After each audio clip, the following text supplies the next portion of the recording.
पश्चिम बंगाल की सत्ताधारी टीएमसी एक बार फिर मुश्किलों में घिरती नजर आ रही है। ईडी ने पार्टी से जुड़े 440 करोड़ रुपए के बैंक डिपॉजिट फ्रीज कर दिए हैं।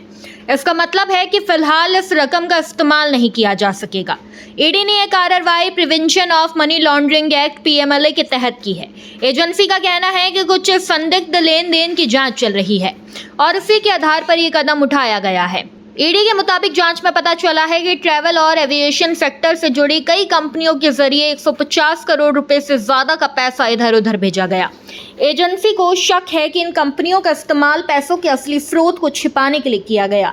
यही वजह है कि इन कंपनियों के बैंक खातों और लेन देन की बारीकी से जांच की जा रही है।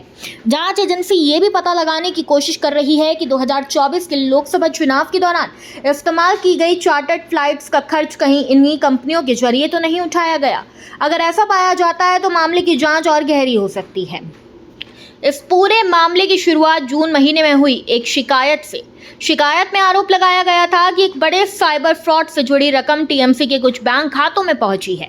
इसके बाद पुलिस ने मामला दर्ज किया। शुरुआती जांच के दौरान पार्टी के 3 बैंक खातों से पैसे निकालने पर रोक लगा थी।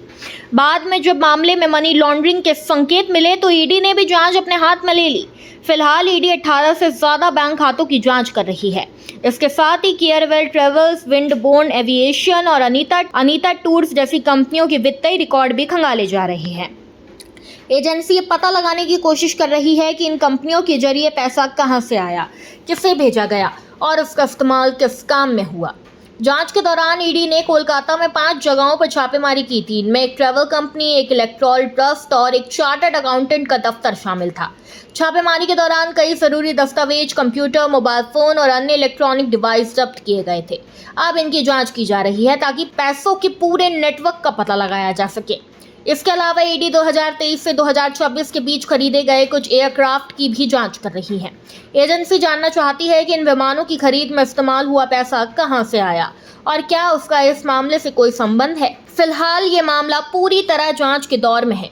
अभी तक किसी व्यक्ति या संस्था के खिलाफ अदालत में कोई आरोप साबित नहीं हुआ। ईडी लगातार सबूत जुटा रही है और वित्तीय लेन देन की कड़ियों को जोड़ने की कोशिश कर रही है। जांच पूरी होने के बाद ही साफ होगा कि इस मामले में आगे क्या कार्रवाई होगी और किन लोगों की भूमिका सामने आती है। इस खबर में बस इतना ही। ऐसी ही तमाम खबरों को जानने के लिए देखते रहिए भारत एक्सप्रेस डिजिटल।